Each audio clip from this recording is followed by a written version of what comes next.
طور پہ یہ مانا جاتا ہے کہ ہندوستان میں جو صوفزم ہے وہ گنگا جمنی تہذیب کے لیے بڑا رسپانسبل رہا ہے. اگر ہم واٹس ایپ یونیورسٹی کی مانیں تو یہ ہے کہ اسلام جو ہے تلوار کے زور پہ آیا, لیکن جو صوفزم ہے, چشتی صوفزم خاص کر, اس نے بہت محبت اور کمپیشن کے ساتھ اسلام بھی لائے اور حب الوطنی کا پلس سنکریٹک کلچر اور شیئرڈ کو ایگزسٹنس کا میسج دیا.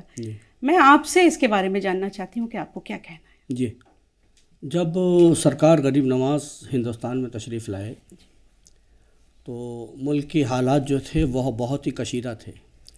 ہر طاقتور کمزور کے پیچھے تھا اور اتنی ذات اتنی پات میں بسا ہوا تھا یہ دیش کہ ہر آدمی پریشان تھا, غریب پریشان تھا, کمزور, نادار, ناچار, بہت بری حالت تھی, ڈارک ماحول تھا. تو سب سے پہلے جیسا کہ آپ نے دیکھا ہے کہ جب اندھیرا زیادہ بڑھ جاتا تو خدا اپنی طرف سے کسی صوفی کو, کسی اوتار کو بھیجتا ہے. تو جب اندھیرا زیادہ بڑھ گیا تو اللہ تعالیٰ نے ہند کی دھرتی پر غریب نواز کو بھیجا, اور آپ نے غریب نواز کی دھرتی پر جب قدم رنجیدہ فرمایا تو آپ نے ایک ہی بات کہی, ہزاروں ذاتیں نہیں ہیں, صرف دو ذات ہیں, ایک کریٹر اور ایک کریشن, ایک رچیتا اور ایک رچنا. جب لوگوں نے سنا کہ صرف دو ذات ہیں, ایک خالق اور دوسری مخلوق, تو لوگ جونک در جونک آپ کی طرف آنے لگے. اور آپ نے صوفیانہ اخلاق کے ساتھ, اصل میں صوفیانہ اخلاق وہی ہے جو رسول اللہ کا اخلاق تھا. رسول اللہ نے جو وادی مکہ سے پیغام دیا تھا وہی اجمیر کی وادی سے پیغام غریب نواز نے دیا.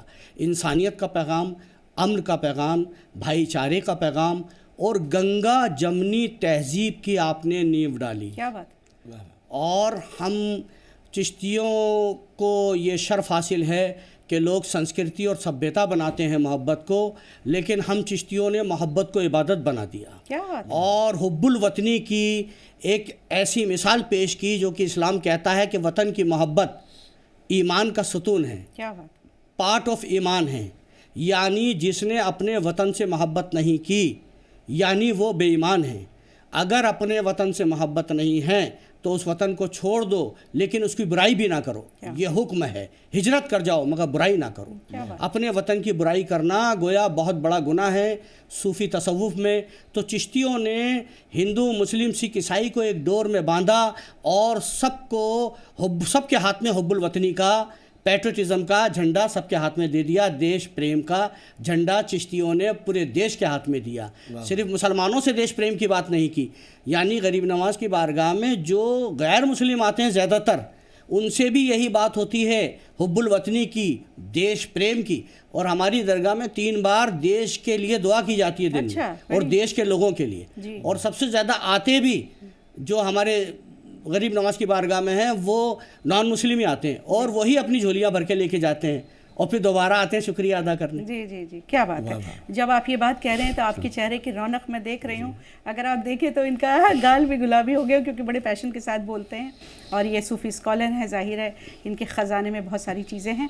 میں آپ سے حضرت یہ بھی جاننا چاہتی ہوں کہ کہتے ہیں جیسے کہ بادشاہت جو پہلے کی تھی, ان بادشاہت کے ساتھ یہ تھا کہ ان کی کوئی صوفیوں کی کوئی بادشاہت کے ساتھ یا پولیٹیکل ایڈیئرنس نہیں تھی, لیکن اس کے باوجود جو ہے وہ صوفیوں سے صلاح لینے کے آیا کرتے تھے.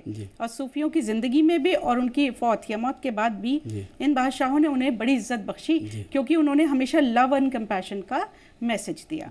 کیا یہ صحیح کہہ رہی ہوں؟ میں آپ کو بتا دوں کہ جتنے بھی بادشاہ آئے محمد غوری سے لے کر آج تک, محمد غوری نے خود کہا تھا کہ میں بندہ معین الدین چشتی ہوں. اور جتنے بھی مغل تک, بہادر شاہ ظفر تک جتنے بھی بادشاہ آئے, بادشاہ سے لے کے ان کا ایک ادنا سپاہی تک چشتی ہوا کرتا تھا. اور صوفیوں کی غلامی کرتے تھے, صرف صلاح نہیں لیتے تھے بلکہ ان کا حکم مانتے تھے. ان کی صلاح لے کر اور ان کا حکم مان کے حکومت چلایا کرتے تھے, اور ان کی خدمت کرتے تھے. اور صوفیہ کرام نے بالکل صاف صاف کہا کہ ظلم سے حکومت کی جا کفر سے حکومت کی جا سکتی ہے, لیکن ظلم سے حکومت نہیں کی جا سکتی. کوئی ظلم نہیں کرے گا. یہ صوفیوں کا خاص میسج تھا راجاؤں کو اور بادشاہوں کو. بادشاہ چونکہ صوفی ہی ہوا کرتے تھے مگر وہ ڈکلیئر نہیں کر سکتے تھے.